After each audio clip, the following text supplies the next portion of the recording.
안녕하세요. 열린마음 빵쌤, 순천 성남초등학교 교사 방주용입니다. 자, 학생자치혁신 콘텐츠 이번 시간에는 학급자치에 대한 내용을 다룰 건데요. 그 학급자치의 첫 번째 시작으로서 가장 중요한 학급의 구분과 그리고 자치법을 세우는 그 방법에 대해 안내를 해드리도록 하겠습니다. 저는 이 학급 구분과 자치법을 세우는 것이 인권 친화적인 학생 생활교육의 시작이라고 보거든요. 그것에 대한 이유와 내용 이런 부분들에 대해 소개를 해드리도록 하겠습니다. 네, 기본적으로 학급에서 아이들이 생활을 하면서 자신의 언행과 사고, 판단의 기준이 되는 그 준칙이 필요한데요. 저는 이러한 준칙의 역할을 바로 학급 급훈과 자치법이 해준다라고 생각을 합니다. 그래서 학급 급훈은 학급에서 일어나는 모든 일들에 대한 판단 기준, 급훈은 제1의 어떠한 원리가 되고요. 자치법은 세부 규칙이 된다고 볼 수 있는 것이죠. 그렇다면 급훈은 어떻게 세우느냐? 네, 첫 번째로 저는 새학년 항상 첫 만남이 있는 그 개학일에 공감 대화로 하루를 시작을 합니다. 그리고 이때 아이들이 어떠한 감정 상태로 학교를 왔는지, 그리고 지금 이야기를 나누는 이 순간 어떤 감정을 느끼고 있는지를 나누는 시간을 갖는데요. 이것은 학생들이 이제 감정과 욕구를 연결지어 생각하도록 하는 과정에서 내가 바라는, 자신들이 바라는 우리 반을 떠올릴 수 있게 하는 그 단초를 제공한다는 점에서 첫 만남 감정 나누는 것은 대단히 중요합니다. 그럴 때 이러한 감정 키워드가 있는 게시판을, 목록을 사용하는 것이 좋겠죠. 다음으로 이렇게 감정, 공감 대화를 나눈 뒤에는요, 어떠한 교실을 만들어 가기를 바라는지 그 바람 키워드를 브레인스토밍 합니다. 너, 우리의 바람을 확인하는 것인데요. 이때 어떠한 가치가 더 소중하고 우선시 되어야 할지에 대한 가치 분석 토의가 자연스럽게 일어나게 됩니다. 이때는 바람 키워드 게시판을 사용을 하는데요. 학생들은 이러한 감정과 바람 핵심 키워드를 이제 선정을 하게 되는데, 브레인스토밍을 한 것들 중에서 비슷한 감정 키워드, 바람 키워드를 분류하고 그것들 사이에서 가장 우선시 되어야 될 대표 키워드를 선정을 하는 겁니다. 그래서 비슷한 느낌의 맥락, 비슷한 욕구의 맥락으로 연결하고 분석을 하는 건데요. 가장 중요하다고 생각하는 이 키워드를 선정을 하는 겁니다. 예를 들어 기쁨, 행복, 웃음, 재미, 이러한 키워드가 서로 같은 비슷한 맥락으로 연결될 수 있죠. 그리고 우정과 배려를 이 당시 학생들은 연결을 지었고요. 꿈과 희망을 같은 맥락의 욕구로, 바람으로 연결을 지었습니다. 그래서 저희 제자들이 도출한 핵심 키워드 분류를 한 4가지 항목으로 기준으로 분류가 되었는데, 행복, 편안함, 꿈, 우정, 이 4가지 키워드 중에서 저는 2가지 정도만 가장 핵심, 가장 중요한 키워드를 뽑으라고 했고, 아이들의 투표를 통해서 행복과 우정이라는 키워드가 도출이 된 것이죠. 그리고 아이들만 학급의 주인이 아니라 교사 또한 아이들과 함께하는 이 우리의 학급의 주인이기 때문에 교사의 핵심 키워드를 소개하는데, 저는 이것이 교사 자신의 교육 철학을 공유하는 시간과도 같다라고 생각을 합니다. 그래서 학급 경영과 수업 경영의 과정에서 동일하게 적용될 수 있는, 일관되게 적용될 수 있는 교육 철학 키워드를 소개를 하는데요. 이 키워드는 교사의 것이라고 해서 더 높은 가치를 갖고 있는 것이 아니라 학생들이 정한 행복과 같은 그런 것들과 동등한 그 가치를 갖고 있다는 것을 안내를 하며 이렇게 삼각구도로 연결을 하는 것이죠. 행복과 우정, 열린마음, 이 키워드를 글감으로 삼아 다음으로 하는 일은 문장을 만드는 것입니다. 준칙으로서 제1의 원리를 세우는 과정인 거죠. 그래서 저는 이렇게 문장 만들기를 한 것이고요. 다양한 문장의 형태가 나오는데 그것들 중에서 가장 아이들이 입에 잘 읽혀지고 그리고 와닿는 그런 문장을 선택해서 합의라는 과정을 통해 이 급훈을 확정하는 것이죠.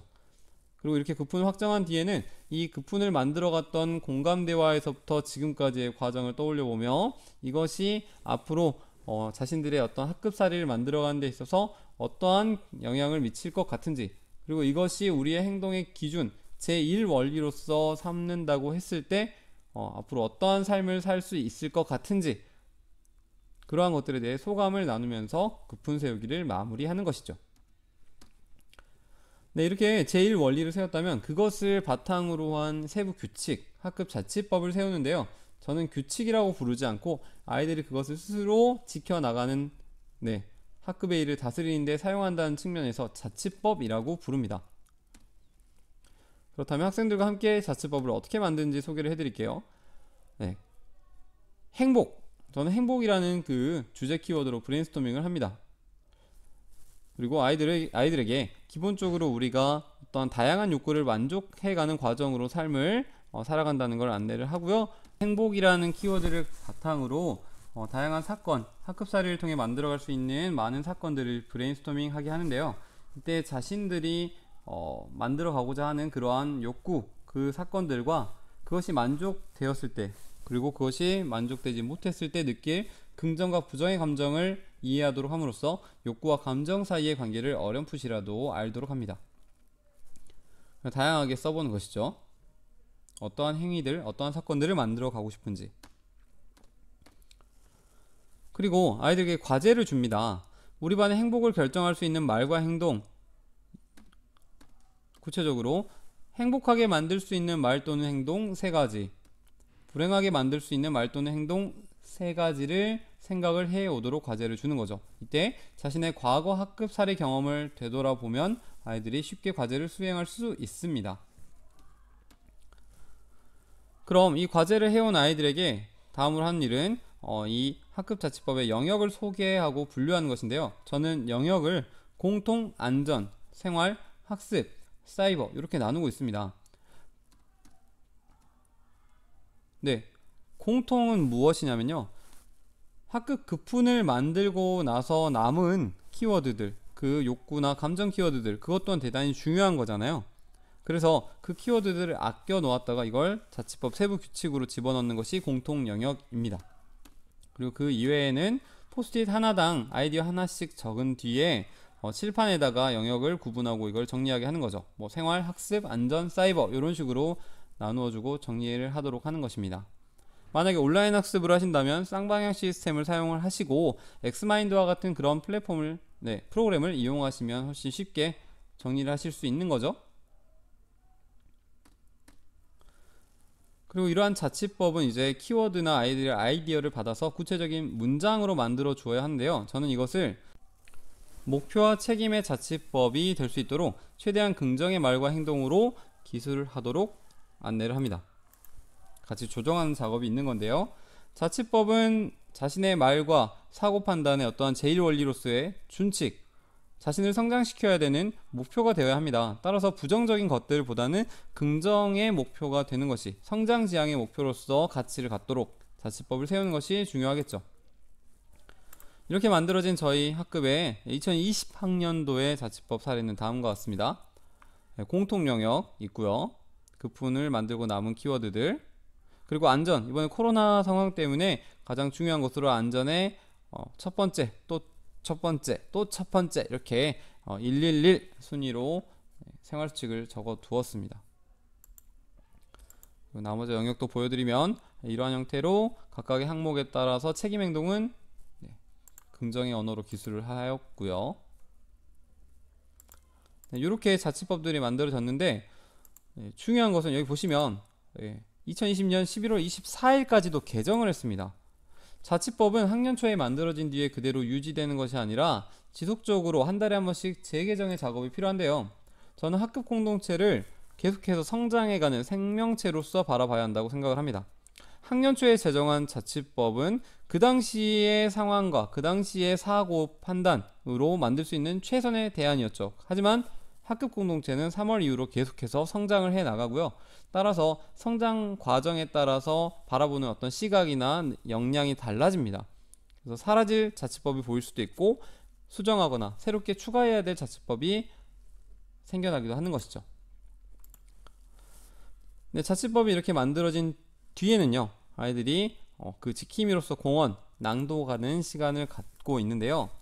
이 과정을 통해서 자치법의 가치 및 그 중요성에 대해 느껴보게 하기 위해 다 같이 선언한 뒤에 개별 학생들이 앞으로 이러한 급품과 자치법을 바탕으로 자신이 어떠한 삶을 만들어 갈 것인지, 그리고 이 과정을 통해 무엇을 느꼈는지를, 어떻게 성장할 것으로 기대하는지를 이야기 나누는 시간을 가지며 마무리를 하고 있죠.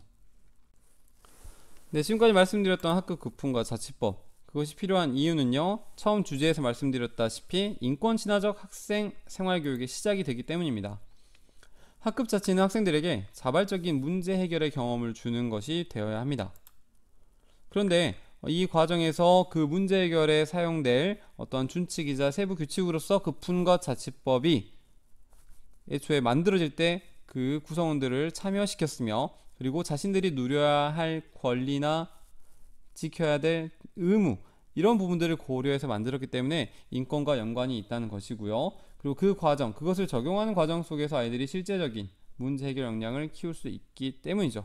그래서 아이들에게 급품과 자치법을 통해서 이 학생들이 개인이자 학급 공동체 구성원으로서 마땅히 누려야 할 기본적인 권리를 바로 세워갈 수 있다는 것을 안내하는 것이 중요합니다. 네, 여기까지 이번 시간에는 학급 급품 및 자치법 세우기에 대해 안내를 드렸습니다. 네, 이번 영상 여기서 마치도록 하겠습니다.